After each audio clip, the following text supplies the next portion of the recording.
Xi-Biden meet, tariffs to Taiwan, what ails U.S.-China ties as Trump looms. Trump's presidency could see escalating trade wars. But ties have been rocky under Biden too.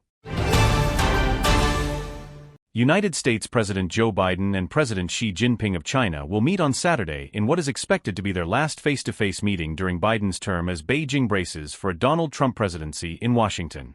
The two leaders are attending a two-day heads of state meeting of the Asia-Pacific Economic Cooperation Group in Lima, Peru, that began on Friday. Saturday's meeting will be the third time the two will meet in person since Biden took office. Relations between China and the U.S., the world's most important superpowers, had nosedived during Trump's first term as president, when he started a trade war with Beijing, using punishing tariff rates. Yet ties became even rockier in the past 4 years of the Biden administration, with sore points ranging from trade wars to TikTok. In 2023, Mexico overtook China as the U.S.'s biggest trade partner for the first time in 20 years as economic ties deteriorated. Still, Biden has sought to maintain a steady relationship with Beijing. U.S. National Security Advisor Jake Sullivan told reporters ahead of the Lima meeting that Xi and Biden would discuss the transition to a Trump White House and the need for level-headedness on both sides in that period. In his election campaign this year, Trump threatened to slap 60% blanket tariffs on all Chinese imports to the U.S. Here's a picture of how the U.S.-China relations soured under Biden, and what to expect under Trump 2.0. Trump, in his first run as government, kick-started a trade war with China after his administration blamed Beijing for unfair trade practices that it said contributed to a large trade deficit in China's favor. Those practices, the U.S. maintains, include forced labor, intellectual property theft, and unfairly low pricing that hurts U.S. producers. China has long denied these allegations. From January 2018, the Trump administration imposed higher tariffs on Chinese imports at rates of between 10 to 25% under Section 301 of the Trade Act. Beijing accused Washington of nationalist protectionism and retaliated with higher tariffs on U.S. imports. However, close to the end of Trump's first term, the two countries agreed to a deal that would see Washington reduce tariffs on some goods. China in return committed to improving intellectual property rights and also buying an additional $200 billion worth of U.S. goods above 2017 levels by the end of 2021. Trump touted the deal with Xi, his very good friend, as a success, but researchers in 2022 said that China had bought goods worth only 58% of the amount it had committed to purchasing. Biden mainly kept Trump-era tariffs in place throughout his term and additionally sanctioned Chinese companies for dealing with Russia, following Russia's invasion of Ukraine. In May 2024, the Biden administration reviewed the Section 301 restrictions and imposed higher rates of between 25 to 100% on some Chinese imports. Electric vehicles and solar cells were among the affected goods. President Biden also tightened export controls on semiconductor technology important for developing artificial intelligence and threatened to expand sanctions on Chinese banks working with Russia. Tariffs on China currently account for $77 billion of the $79 billion that the U.S. government earns through tariffs, according to the Tax Foundation, a Washington-based monitor. By 2022, the U.S. trade deficit with China stood at $383 billion. Face-offs between the two countries over self-ruled Taiwan intensified under Biden. While China claims the region as its territory, the U.S. is Taiwan's strongest ally and backs the island to counter Beijing's growing military power in the Asia-Pacific. Beijing does not rule out using force to subdue Taiwan. Routinely, the Chinese military conducts drills with warships and aircraft near Taiwan, prompting alarm. In the past 2 years, those drills have intensified, especially in the wake of top U.S. officials like then-Speaker Nancy Pelosi visiting Taipei in 2022. In its latest move, China launched the Joint Sword 2024B exercises on October 14. Beijing said the military drills were a stern warning to the separatist acts of Taiwan Independence Forces.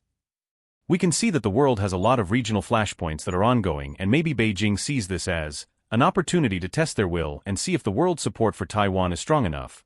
Huang Shenyang, the co-founder of the Taipei-based think tank U.S. Taiwan Watch, told Al Jazeera, referring to the Russia-Ukraine war and the conflicts in the Middle East. It is widely believed that a Chinese invasion could prompt a U.S. military response, although Washington's strategic ambiguity policy keeps both sides guessing. Taiwan's President William Lai Ching-te, though, has promised to resist annexation or encroachment by Beijing. The U.S. is Taiwan's main supplier of weapons. In late October this year, The U.S. angered Beijing when it approved a $2 billion arms sale package to Taiwan, including advanced surface-to-air missile systems and radars. China pledged to take all necessary means to assert its ownership over the disputed region. Tensions earlier flared directly between Washington and Beijing in February 2023, when Biden ordered the shooting down of a Chinese spy balloon allegedly equipped with antennas that traversed U.S. airspace. In April, Biden signed a law giving ByteDance, the Chinese owner of the wildly popular TikTok app, 9 months to divest its stake in the company or face a ban in the U.S. for allegedly endangering national security. The deadline for the sale, January 19th, is 1 day before Trump's inauguration on January 20th. Successive U.S. administrations, including Trump's first government, have treated the app with distrust. Authorities cite growing concerns that data from TikTok's 170 million U.S. users could be tapped by China for espionage.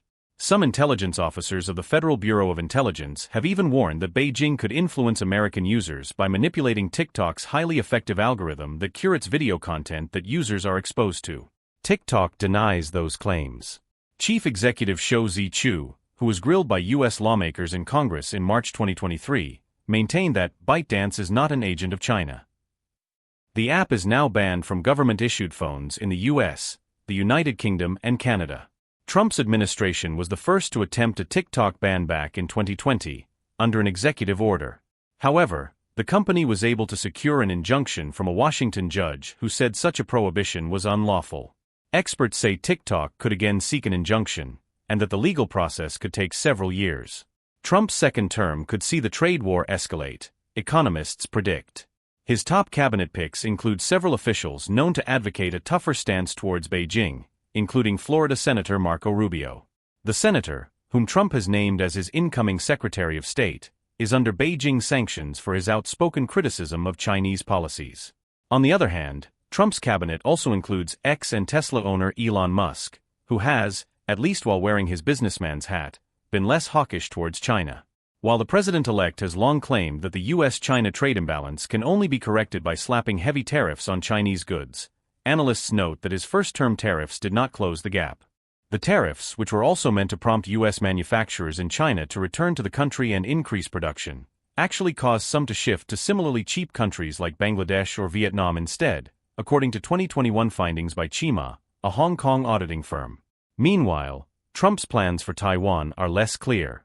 In his first term, he spoke directly to former Taiwanese President Tsai Ing-wen, igniting Beijing's anger. Traditionally, the U.S. avoids leader-to-leader contact.